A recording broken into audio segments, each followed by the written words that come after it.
واہ واہ بہت خوب ماشاءاللہ اعلیٰ حضرت اعلیٰ حضرت زندہ باد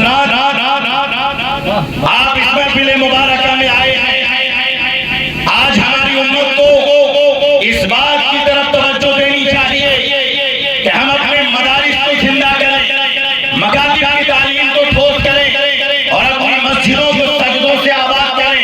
مسجدیں بنا لینا کمال کی بات نہیں ہے، مسجد کی خوبصورتی میناروں سے نہیں ہوتی، اس کی بناوٹ سے نہیں ہوتی، مسجد کی خوبصورتی بہترین امام، بہترین مؤذن اور سجدہ کرنے والے مصلیان کرام، بے شک بہت اور جگہوں پر دیکھا گیا مسجدوں کو عالیشان بنا لی لوگوں نے، لیکن امام صحیح نہیں رکھ پائے، مؤذن صحیح نہیں رکھ پائے، جبکہ مؤذن کو بہترین الفاظ سے تلفظ کے ساتھ اذان دینے والا ہونا چاہیے۔ مائک پر اذان ہوتی ہے، اذان ایسی دی جائے کہ سونے والا بھی اٹھ کر مسجد کو چلا بے شک یہ نہیں کہ اذان ہو تو اور چادر اڑ کر آدمی سو جائے۔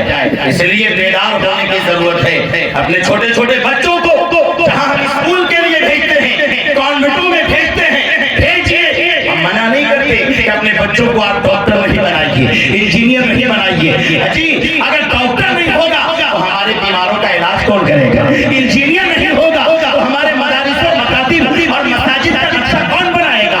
اگر ایڈوکیٹ وکیل نہیں ہوگا، جج نہیں ہوگا تو ہمارے کیس کے فیصلے عدالتوں میں کیسے ہوں گے؟ ضرورت ہے کہ ڈاکٹر بھی بنایا جائے، ضرورت ہے کہ انجینئر بھی بنایا جائے، ضرورت ہے کہ لیکچرر بھی بنایا جائے، ضرورت ہے کہ پروفیسر بھی بنایا جائے، لیکن اس سے کہیں زیادہ ضرورت ہے کہ ڈاکٹر بناؤ گے تو دنیا اچھی ہو جائے گی، انجینئر بناؤ گے تو دنیا اچھی ہو جائے گی، پروفیسر بناؤ گے تو عمارت اچھی ہو جائے گی، اگر دکاندار بناؤ گے تو دنیا تو اچھی ہو جائے گی، لیکن مکتب اور مدرسے میں پڑھا کر اگر اسے نبی کا غلام بنا دو گے تو دنیا بھی اچھی ہو جائے گی۔ سبحان اللہ آج ہم میں سے بہت لوگ ایسے ہیں جن کو نماز تک پڑھنی نہیں آتی، اور نماز پڑھنا تو دور کی بات، تکبیر تحریمہ جو پہلی تکبیر ہوتی ہے اس وقت ہاتھ کیسے اٹھایا جاتا ہے اس تک کی تمیز نہیں ہے۔ بہت ہاں قبلہ رخ کھڑے ہوتے ہیں اور یوں دسو انگلیاں قبلہ کی طرف ہونی چاہیے اور کان کی لو تک یوں سیدھ میں رکھنی چاہیے، لیکن اکثر لوگوں کو آپ دیکھیں گے یوں کر دیتے ہیں، تو پھر قبلہ کہاں ہوا؟ دونوں پاؤں کی دسوں انگلیاں قبلہ کی طرف ہونی چاہیے۔ تو ایک کا داہنی طرف بھاگ رہا ہوتا ہے، دوسرے کا بائیں طرف بھاگ رہا ہوتا ہے۔ یہ آج آپ کو کون بتائے گا؟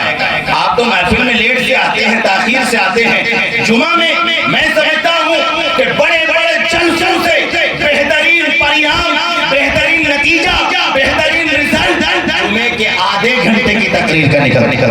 صحیح بات ہے لیکن آپ پہنچیے گا تب نا، آپ تو پہنچیے گا خطبے کے وقت، امام صاحب آدھے گھنٹے سے تقریر کر رہے ہیں، کس موضوع پر، کس ٹاپک پر، کس سبجیکٹ پر بات کر رہے ہیں، آپ تو پہنچے نہیں۔ آپ پہنچے کب؟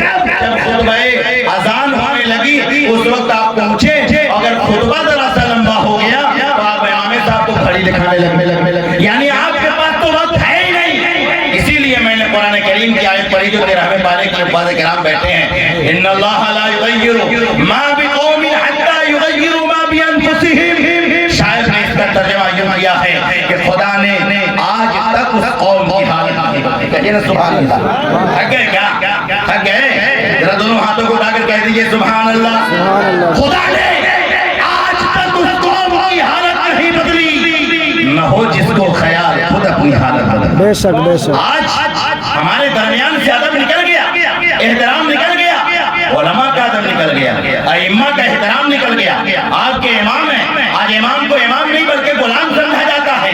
حضرات جب آپ اپنے قائد کو قائد نہیں مانیں گے تو جس بھیڑی کی جھونڈ کا بھیڑیارا نہیں ہوتا ہے، اس کا چرانے والا نہیں ہوتا ہے، تو اس پر بھیڑیا حملہ کر دیتا ہے، اس بھیڑی کا شکار ہو جاتا ہے۔ اس لیے جس قوم کو اتنا بڑا سرمایہ ملا ہے، نبی کا جانشین ملا ہے، اپنے علماء کی قدر کرو، اپنے ائمہ کی قدر کرو، علماء کے قریب ہو، صرف دعا تعویذ کرانے کے لیے نہیں بلکہ ان کے قریب ہو کر ان سے محبتوں کے نذرانے بھی پیش کرو۔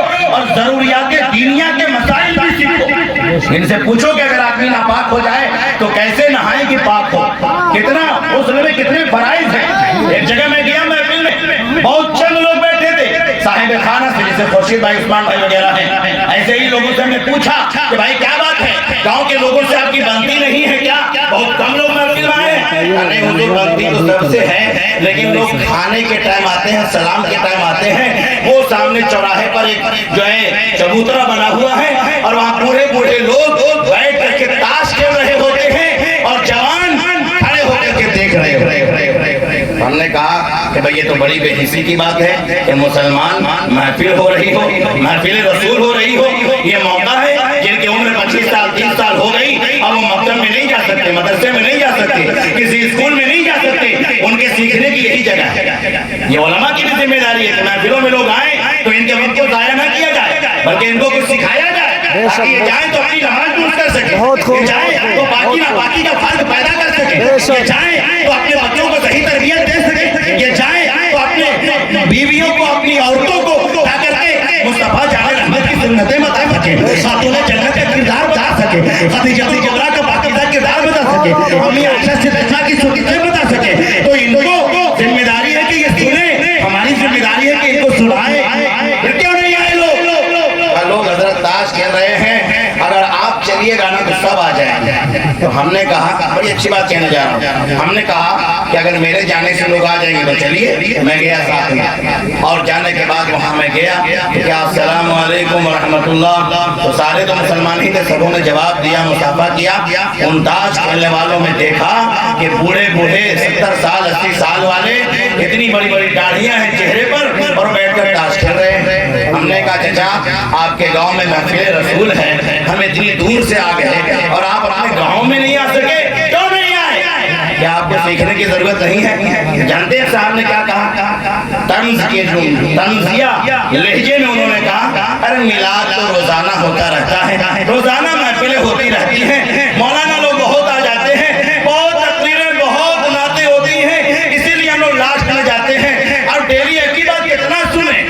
हमला क्या हज़रत, अगर आप वहाँ जाएं सुने तो आपको फायदा होगा, और अगर आप जानकार हैं, आपको इल्म है, एजुकेशन है, आप शिक्षित हैं, मालूमात आपको मसाइल की जानकारी है, फिर भी आप अगर महफिल रसूल में शिरकत करेंगे तो शिरकत करने का सवाब मिलेगा। जानकारी तो अगर है तो ठीक है, शिरकत का सबब मिलेगा। एक बूढ़े मियाँ ने कहा हमको सब मालूम है हज़रत, सब मालूम है, तो हमको भी आ गया थोड़ा सा। अब कह लीजिए कि ऐसे मौके पर कुछ सवाल कर देना चाहिए, ताकि इन उलमा को लोग कमतर समझते हैं। ये जो आलिम 10 साल में बनता है ना, जो जरा यज़्रिबु की गर्दान करता है, पाला पाला पालू पालत पालता पालना पालता पालतुमा पालतुम पालती पालतुमा पालतुमना पालतू पालना जो करके पड़ता है ना, अगर ये इस लाइन में मेहनत ना करता तो IAS यही होते, IPS यही होती। आज कहते हैं मैथ का बड़ा माहिर टीचर है, हम कहते हैं हमारे यहाँ जो आलिम सिराजी बेहतरीन से पढ़ ले, काफिया हल कर ले, हिदाया हल कर ले, तो जो हिदाया हल करने वाला हो वो सिराजी में माहिर हो जाए, जो काफिया में माहिर हो जाए, बड़े बड़े मैथमेटिक्स का मैथ बेशक बहुत खूब, माशाल्लाह, क्या बात। अच्छों की तबीयत खराब हो जाए, एक जुमला समझने के लिए सर के बाल नोचने लगते हैं लोग, समझ से बाहर हो जाती है बातें। बड़े बड़े मुहद्दिस को एक जुमला समझने के लिए, हदीस रसूल, कौले रसूल, मंशा रसूल को समझने के लिए न जाने कितनों से तबादला ख्याल करना पड़ता है। आप तो आम आदमी हैं, आपने अगर कुछ मसाइल सीख भी लिया है, फिर भी आप पर लाजिम है कि महफिलों में शरीक हुआ करें और उलमा के बयानात से इस्तिफादा हासिल किया करें। उन्होंने कहा हज़रत हम लोग को सब मालूम है। हम कहा अच्छा मालूम है तो ये बताइए कि वजू में कितना है, गुस्ल में कितना फर्ज है। हमने सवाल किया गुस्ल में कितना फर्ज मुमकिन है, अगर इनमें से भी मैं खड़ा कर दूं तो 2-4 लोगों के अलावा हालतें ग्रस्त हो जाएंगी, नहीं बता पाएंगे लोग। मैं आपकी शिकायत नहीं कर रहा हूँ, हकीकत से आपको आगाह कर रहा हूँ। मैंने कहा गुस्ल में कितने फराइज है जरा बताइए। स्टेज से पैगाम मिलता है। ताऊ में आ गया, उन्होंने कहा हज़रत 10 नहीं है चाचा, उन्होंने कहा 15 भी नहीं है, कहा 20। तो छोटे छोटे बच्चे जो मकतब में कारी साहब किधर गए, तो मकतब में मदरसे में पढ़ने वाले जो बच्चे थे तो इनको इब्तिदाई बातें बताई जाती है ना, तो उन्होंने कहा दादा 3 कहिए 3। बच्चों ने बताया, इशारा किया, तो जानते झिलझिला कर बूढ़े मियां ने झिलझिला कर उस पोते को क्या कहा, अरे मौलाना 15-20 में मानते ना, हम 3 में मानते। ये आपकी जानकारी वो साहब जो गर्दन को सब पता है और उनको गुस्ल तक का पता नहीं है। बताओ, ये हंसने वाली बात नहीं है, ये अकेले में रोने वाली बात है कि हम मुसलमान हैं, कहते मुस्तफा जाने रहमत पर हमारा ईमान है, हम अल्लाह के रसूल के गुलाम हैं, हम पक्के सच्चे सिपाही हैं और हमको बदन पाक करने का तरीका मालूम नहीं। आज लोग शिकायत करते हैं, हजरत दुकान में जाता हूँ, कारोबार के लिए जाता हूँ, बरकतें नहीं है, कारोबार नहीं चलता, दुकानें ठप पड़ी हुई है, बगल वाले का दुकान बहुत बदलती है, बगल वाले का कारोबार अच्छा चलता है, उसकी दुकान में अच्छे ग्राहक आते हैं, हमारे यहाँ नहीं आते, जरा एक तावीज़ दे दीजिए। जब उसको जांचा गया, उसको परखा गया, तो पता चला कि एक हफ्ते तो ये नापाक रहता है, जुमा को नहाता है। बताओ, जो मुसलमान एक हफ्ता नापाक रहे वो तावीज़ नहीं, पूरा कुरान भी गला में लटका ले तो उसको बरकत नहीं। बताओ, जिसका अल्लाह पाक, रसूल पाक, गौस पाक, ख्वाजा पाक, उस मुसलमान का बदन ना पाक। आज ये तज्जिया है, आज मुसलमान नौजवान लड़के खड़े होकर पेशाब करने के आदी हो गए और शिकायत करते हैं, हजरत बहुत पैंट टाइट है, आपको टाइट पैंट पहनने के लिए किसने कहा? तो उनसे जब पूछा गया तो उन्होंने नहीं बता पाए वो कि गुस्ल में कितने फराइज हैं। तब उनको हमने बताया कि हजरत गुस्ल में 3 ही फराइज हैं। एक है मुंह भर के कुल्ली करना, अगर रोजे से है तो गरगरा नहीं करना, रोजे से नहीं है तो गरगरा करना, पानी यूं लेकर आ जो करते हैं उसे गरगरा कहते हैं। और दूसरे नंबर का फर्ज है नाक की नरम हड्डी तक पानी पहुंचाना, अगर रोजे से है तो ज्यादा मुबालगा नहीं करना, और रोजा नहीं है तो मुबालगा भी कर लेना, यानी अंदर तक पहुंचा देना।